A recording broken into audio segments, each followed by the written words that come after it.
한 해가 저물어가는 가운데 오늘은 마태복음 있는 3장 1절부터 12절에 있는 하나님 말씀을 통해서 저와 사랑하는 성도 여러분 모두에게 위로부터 주시는 성령의 능력과 은혜와 충만한 축복이 함께 임하기를 먼저 축원합니다. 오늘 본문의 시작이 그때는 마태복음 2장 전체를 전부 예수님이 이 땅에 오시는 모든 과정, 동방박사가 오는 과정, 그리고 헤롯이 2살 난 사내 아이는 다 죽이라고 명령했던 그 시기에 이제 예수님이 이 세상에 오시고 나니까 이 흉악자들이 예수님을 죽이려고 자꾸 그러니까 꿈에 애굽으로 내려갔다가 이제 헤롯 왕이 죽고 난 뒤에 하나님의 명령을 받은 요셉이는 쭉 올라와서 나사렛이라는 동네에 정착하여 살게 되었어요. 그래서 우리가 가끔 나사렛 예수의 이름으로 하는 이유가 바로 나사렛이란 동네에 살았던 그때에 세례 요한이라는 자가 나타났는데 이 사람은 유대 광야에서 말씀을 전파하는데 그 말씀의 전파의 내용이 뭐냐 하니까 회개하라, 천국이 가까이 왔다. 회개하라, 천국이 가까이 왔느니라 하였으니 이는 선지자 이사야 선지자가 미리 예언한 말씀인데 광야에서 외치는 자의 소리가 있었다. 그가 바로 세례 요한이 그때에 나타났다. 이렇게 이제 성경이 말씀하고 있어요. 그런데 이 요한에 대해서 설명을 하기를 이 세례 요한은 낙타 틀 옷을 입고 허리에 가죽띠를 메고 음식은 메뚜기와 석청을 먹었다. 석청이었더라. 그래요. 그러니까 세례 요한 모습을 지금 설명하고 있는데 어떻게 설명이 되나요? 세례 요한은 낙타 틀 옷을 입었다. 낙타로 있는 그 낙타 이제 죽은 그 가죽 틀 옷을 입고 허리에 가죽띠를 띠고, 이 정상적인 유대인들은 이렇게 다니지 않거든요. 낙타 틀로 입고 가죽띠 띄었다는 거 이게 이야기하면 아무데나 자고 광야에 자고 일어나는 이 세례 요한은 우리로 이야기하면 모습이 무슨 모습이냐면 아예 한마디로 이야기하면 노숙자. 여러분 정상적인 가죽 허리띠 이렇게 메고 그냥 해가 떨어져. 음식은 뭐예요? 메뚜기와 석청. 그래서 이 본문을 이게 가만히 한 묵상해 보니까 여러분 혹시 메뚜기 먹은 사람 기억이 있습니까? 좋은 데 사는 사람 메뚜기도 안 먹고 자란 모양인데 나는 어릴 때 메뚜기 많이 잡아 먹어봤어요. 여러분 병에 가지고 하나 들고 가가 메뚜기 지금 논에 가가 잡아가지고 여러분 그 버들 강아지 끼워가지고 집에 와가 날개 뜯고 볶아 먹고 뭐 주워 먹은데 그러니까 세례 요한의 음식은 메뚜기. 그러니까 노숙자라도 단백질을 잘 섭취한 것 같아요.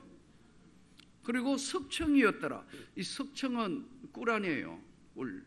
미네랄이 풍부한 거죠. 또 당분도 충분하고. 어쨌든 정상적인 사람이 사는 모습하고는 다른 괴상망측한 복장과 음식은 광야에 있는 것으로 해결하는 세례 요한이 나타나서 회개하라, 천국이 가까이 왔다고 하니까 수많은 사람들이 세례를 받으러 왔더라. 자복하고 자기들의 죄를 자복하고 요단강에서 그에게 세례를 받더니 이 엄청난 사람들이 오니까 어떤 일이 벌어졌냐 하니까 요한이 바리새인들과 사두개인들이 세례 베푸는 대로 오는 것을 보고, 그러니까 바리새인과 서기관들, 바리새인들과 이 사두개인들, 당시의 종교 지도자들이죠. 이들이 왔다 이거요. 이들이 왜 왔을까요? 세례 받으러?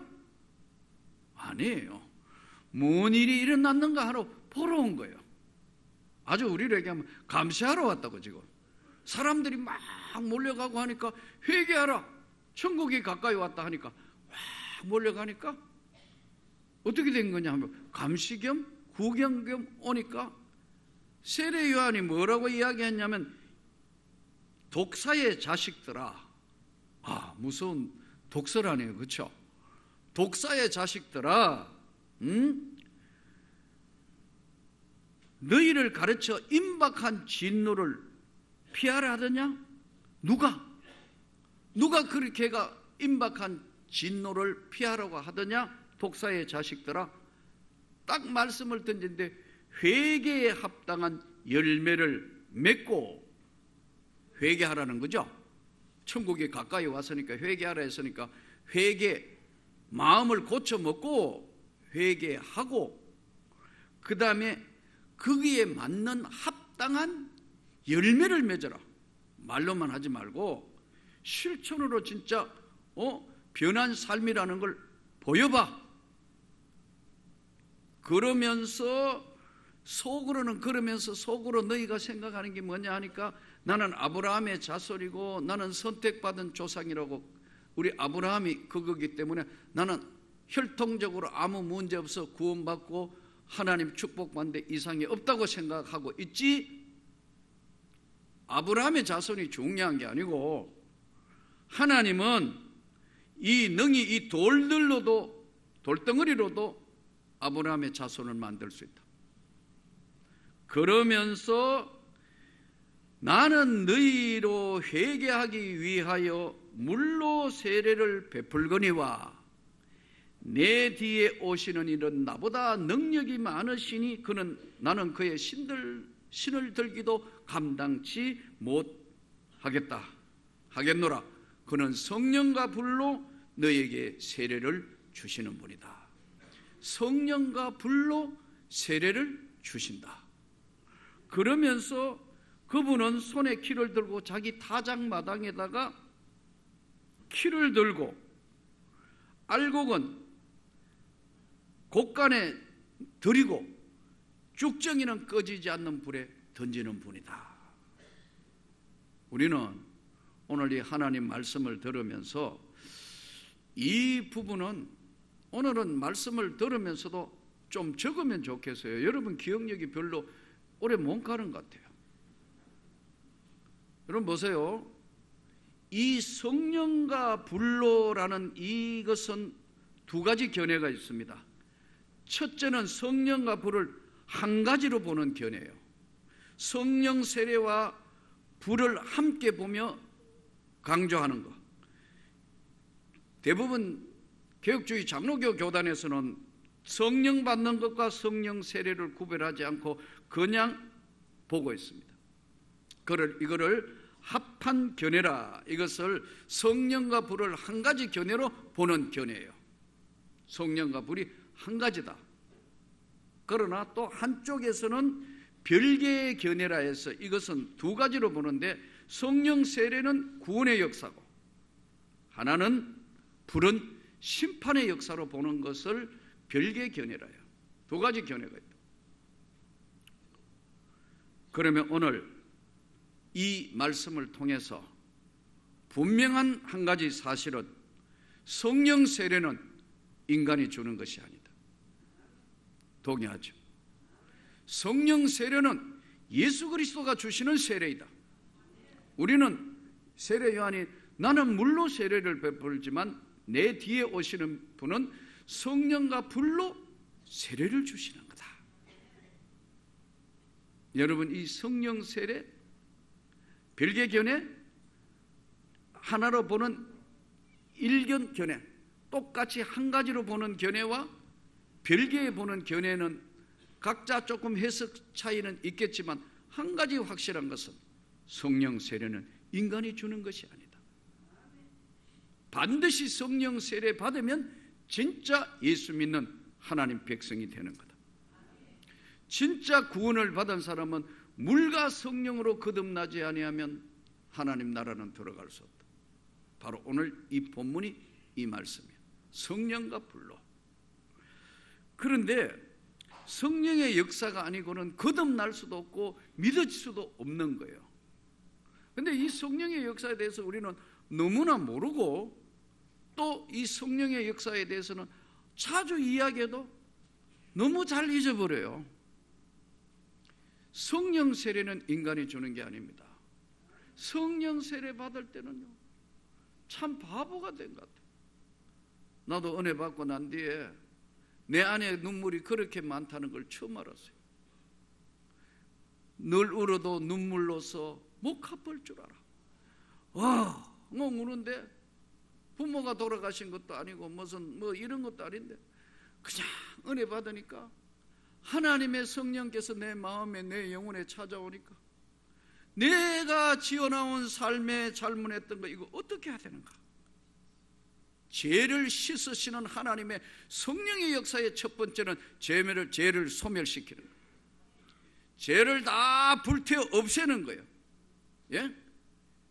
눈보다 더 희게 씻으시는 죄 사함의 은혜를 믿습니다 이거예요. 이게 성령 세례에 나타날 때 하나님이 우리에게 주시는 은혜예요. 죄를 모두 깨끗하게 씻으시는, 그리고 남은 찌끄러기를 성령의 불로 태우시는 것. 인간이 주는 것이 아니에요. 하나님의 성령이 주시는 세례를 받을 때 우리는 이런 사람을 거듭났다. 물과 성령으로 거듭난 사람이고 하나님 백성 된 거예요. 아멘. 진짜 예수 믿는 사람 된 거예요. 여기는 이미 성령과 물과 성령으로 세례로 거듭난 사람도 있지만 지금 그 과정 속에 있는 사람들도 있고 우리가 은혜를 받았지만 알지 못하는 사람들을 위하여 오늘 이 성령의 불세례에 대해서, 성령과 불세례에 대해서 말씀하는 거예요. 여러 차례 말씀드렸지만 제자훈련 공부반을 다시 하면서 이래 봐도 여기에 대한 걸 너무 모르는 거예요. 또 알아도 감사하다 해야 될지 헷갈린다 해야 될지 알아도 왜 그렇게 자주 잊어버리는지 모르겠어요. 귀에 딱지가 않도록 이야기했는데도 잘 몰라요. 진짜 성령의 세례는 어떤 사람, 그거 어떻게 알아요? 눈에는 보이지 않지만 하나님 그 은혜의 세계에 예수가 보내신 성령 세례를 받으면요, 성경이 하나님의 말씀이라고 믿어진다니까요. 의심 없이 믿어져요. 이거 정말 말도 안 되는 이야기 같은 이런 이야기들이 성경에 은혜 받기 전에는 이게 무슨 이 말대 과학적으로 논리적으로 안 맞는데 이게 뭐냐 하다가 성령이 그 영혼에 찾아와 성령 세례가 이루어지면 믿어지는 거예요. 그래서 성경에 줄을 끊고 하나님 이렇게 되는 거예요. 이게 성령 세례 받았다는 첫 번째 나타나는 증거입니다. 두 번째 나타나는 성령 세례를 받으면 나타나는 거에 뭐냐면 고백이에요. 고백을 한다. 나는 하나님 백성 되었고 내가 하나님께 구원받은 백성이라는 고백을 한다. 우리가 지금 사도신경을 주일마다 지금 사도신경 하잖아요. 이 습관적으로 하다가 보니까 전능하사 천지를 만드신 하나님 아버지를 내가 믿는다 이거예요. 신앙 고백을 하고 있다. 제사함도 믿고 다시 사는 것도 믿고 동정녀 탄생도 믿고 모든 걸 다 믿는다고 고백하고 나는 마지막 죽어도 영생 구원을 받음을 믿습니다 이거예요. 여러분 믿습니까? 믿어지게 하는 것이 내가 아니고 하나님의 성령께서 나를 믿어지게 하신다는 거예요. 이게 성령 세례 받은, 성령의 불을 받은 증거예요. 또 동시에 세 번째는 변화가 일어난다. 삶이 달라졌어요. 그때 살았던 삶과 지금의 삶 자체는 전혀 다른 삶을 사는 거예요. 껍질은 똑같은데 안에 내용물이 바뀐 거예요. 변화가 일어났어요. 가치관도 변했고 인생관도 변했고 삶의 모든 목적도 변했어요. 내 삶은 하나님께 영광을 위하여 사는 삶이다. 바뀌었어요. 이때 바뀌는 과정에 관여하시는 성령은 우리에게 능력을 부여하는 거예요. 권능을 부여하는 거예요. 기도 소리가 달라졌어요. 찬양하는 소리가 달라졌어요. 이때 기도할 때 하나님은 성령을 함께 동행하여 역사하시기 때문에 권능이 나타나는 거예요. 예. 그리고 이 변화 나타났던 권능을 주시는 하나님은 우리에게 무엇을 요구하시느냐 하면, 사두개인과 지금 바리새인을 향하여 너희가 진짜 회개했다면 열매를 내어놔봐. 지금 바리새인과 사두개인을 향하여 세례 요한이 회개에 합당한 열매를 맺고, 이단들은 요기가 없는 거예요. 1, 2, 3번은 이단들 주장하면 잘못하면 끌려가면 비슷한 건데 열매가 없어요. 속이고 거짓말하고 멸망케 하고, 이단들이 앞에는 비슷한데 뒤에는 다 허물어. 진짜 하나님의 성령 받은 사람은 열매를 맺게 된다.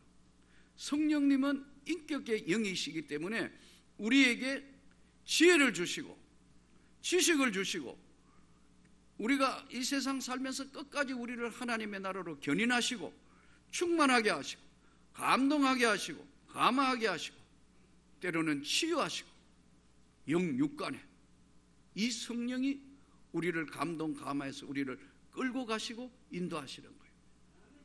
이때 성령에 대해서 굉장히 하나님의 성령, 우주 만물을 창조하신 하나님, 창조자, 그분이 사람의 몸을 입고 오신 예수 그리스도, 그 예수 그리스도가 우리 위하여 십자가 지시고 제사함 주시며 죽으신 지 3일 만에 부활하셔서 보내신 성령, 이 삼위가 일체란 말이에요.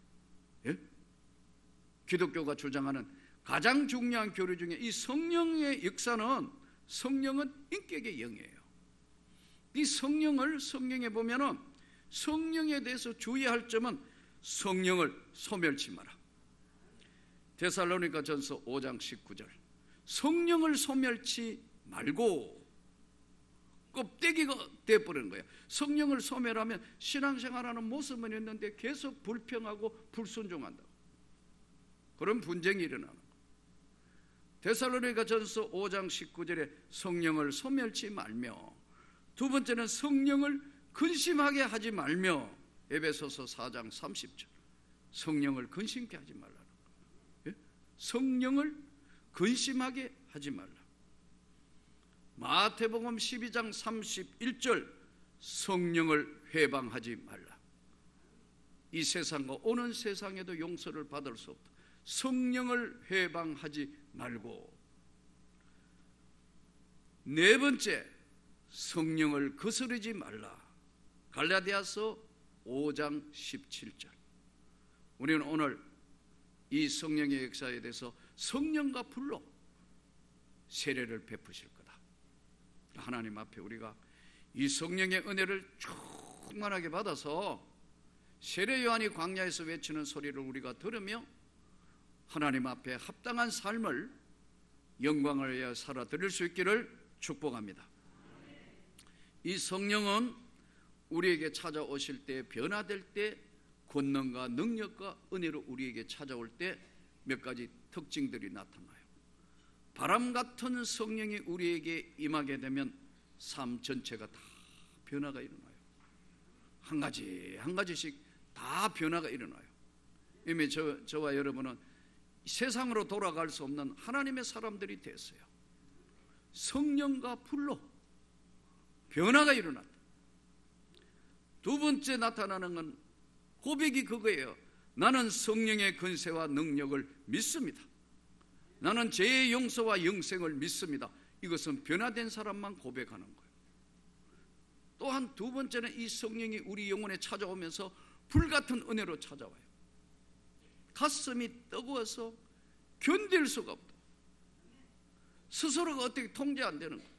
그러니까 우리가 전도대 전도하고 뭘 하고 뭐 하고 하지만요, 성령의 불을 받으면 전도하지 말라 해도 전도할 수밖에 없어요. 입을 막아도 전도를 할 수밖에 없다. 그러니까 이 성령의 불이 더욱 충만하게 일어나야 교회는 부흥하고 성장하고 하나님의 나라가 확장되는 거예요. 원인이 딴 거 물론 훈련도 받아야 되고 전도 훈련, 폭발 훈련, 무슨 훈련 받아야 되죠. 아무리 받아도 성령의 불같은 능력과 은혜가 없으면 할 수가 없어요. 할 수가 없다. 며칠 전에는 어쨌든 좀 건강을 유지해야 되니까 만보 걷기를 해야겠다.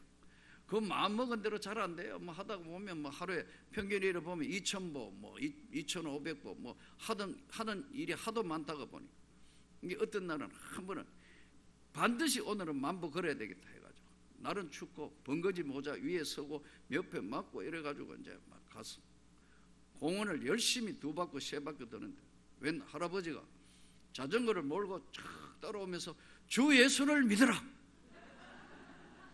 주 예수를 믿어라. 아니 내가 아무리 봐도 예수 안 믿게 생긴 것 같은 말. 아니 이 할아버지 또 전도하는 건 나도 많이 봤지만 트랙을 이렇게 따라 도는데 자전거 옆으로 몰고 따라오면서 주 예수를 믿어라. 천국이 가까웠느니라. 거의 4분의 3바퀴를 따라오는 거죠. 아니 그냥 가면 안 되겠다 싶었어요. 추운데 모자를 벗고 애가 얼굴 모습을 내가 할렐루야 이랬다니까요. 그러니까 아멘 하고 딴 데로 가보더라고. 이 할아버지가 왜 이런 짓을 하겠죠? 한 사람이라도 전도하는데 그 추운 날 귀마개도 안 했더라고. 나는 그래도 뭐 만보 걸어보려고 뭐 번거지 모자에 귀 덮고 뭐 이래 돌아다니는데 이 할아버지는 연세도 많겠어요. 자전거 타고 오면서 요거 오늘 잘 걸렸는데 예수를 전하고 복음을 전하는 모양으로 주 예수를 믿어라 회개하라. 아무리 봐도 내가 회개하게 안 생긴 줄 알았어요. 번거지 모자를. 그러니까 본 모습을 보여줘야 되니까요. 사랑하는 성도 여러분, 이 사람이 그렇게 하고 싶어 한 게 아니고요, 가슴에 불같은 은혜가 있으니까 이걸 하는 거예요. 담대할 수가 없다고요. 불같은 능력이 아니면 절대로 담대할 수가 없어요. 제가 학교 교사 시절에 학교에서 수업을 했는데 무슨 수업을 했느냐 하면요, 이 수업이 특별 수업이라 해서 이제 전체 이제 장학사들님들 뭐 교육장님들 모셔놓고 전부 한 번씩 이렇게 이제 학교에서는 이제 수업을 공개 수업을 해요. 공개 수업을 하는데 그날 수업에 공개 수업이 뭐냐 하니까 비행 청소년들을 생명의 예수의 복음을 통하여 변화되는 것에 대한 이제 수업이었어요. 그러니까 이제 교무실에 뭐 각급 학교 교장 선생님 장학사 뭐 다 와가 있는데 제가 이제 발표자니까 이제 서가지고 수업 들어가기 전인데 이제 발표자 먼저 오라 해서 인사를 하고 딱 보니까 막 담배 연기 자욱한데 뭐 이랬는데 내 마음속에 오늘 비행 청소년을 예수의 복음으로 변화시켜야 되는데 이거 지금 오늘 내가 발표자인데 이거 안 되겠다 싶어서 나 집사 때요 기도합시다. 하나님 아버지 기도하니까 어쩔 줄을 모르는 거죠. 막 담배 끄고 누군데 누구긴 누구기라 주 예수를 믿어라. 이제 막 담대한 거예요. 나중에 끝나 교장 선생님 여기 어딘데 이게 뭐 여기 어디긴 어디라 어디를 가든지 주 예수를 믿어라 하나 해야 되는 거 아니에요? 그러니까 가슴에 불이 있으니까 상관이 없는 거예요. 그러니까 나중에 이제 끝나고 났더니 거기 한참 막 기도를 한 2, 3분 했는가 모르겠어요. 하고 나니까요 모기 소리 많은 소리가요 아멘 이러더라고요. 그 안에 장로님들도 있고 집사님도 있대. 교장 선생님하고 장학관 중에는 장학사들 중에. 그런데 다 사회적인 분위기가 눌려 있으니까 아무도 예수 냄새도 안 난다. 그런데 집사 하나가 성령의 불을 받아서 담대한 거야. 아무 상관없는 거예요. 주 예수를 믿어라. 예. 성령의 불이 들어갔다. 바람같이 불같이 성령의 불이 들어가면서 하나님의 권능이 나타나는. 사랑하는 성도 여러분, 오늘 또 거듭났으면 성령의 불로 거듭났고 하나님의 나라에 가는 백성은 때를 얻든지 못 얻든지 복음을 전하는 거예요. 물론 지혜롭게 해야 되겠죠. 그 할아버지처럼 나를 따라오는 건 좀 곤란한데, 그래 할 수 없이 벗었다니까요. 지혜롭게, 바람같이 불같이, 때로는 갈급한 심령에 생수와 같이 부어주시는 하나님의 성령, 말씀을 통하여 인생의 모든 문제를 해결하게 하는 성령, 때로는 빛 같은 성령으로 찾아오시면서 어둠의 세계를 확 걷어버리는, 마치 컴컴한 창고 안에 있는 것 같은데 확 창문이 열리는 것 같이 빛이 들어오는 빛 같은 성령. 때로는 인생에 고달프고 힘들어서 넘어지고 깨어지고 어찌할 수 없는 힘없는 그런 마지막 단계에 왔을 때는 하나님이 위로하시는 비둘기 같은 성령, 변화로 우리를 찾아오신 주님, 오늘 또 성령 세례는 예수 그리스도가 주시는 건데 충만해져서 소멸시키지 않기를 축복합니다. 근심시키지 않기를 축복합니다. 성령을 근심하게 하고 회방하고 하는 이 시대에 하나님 말씀을 붙들고 강력한 성령의 능력으로 승리하기를 주 예수 이름으로 축복합니다.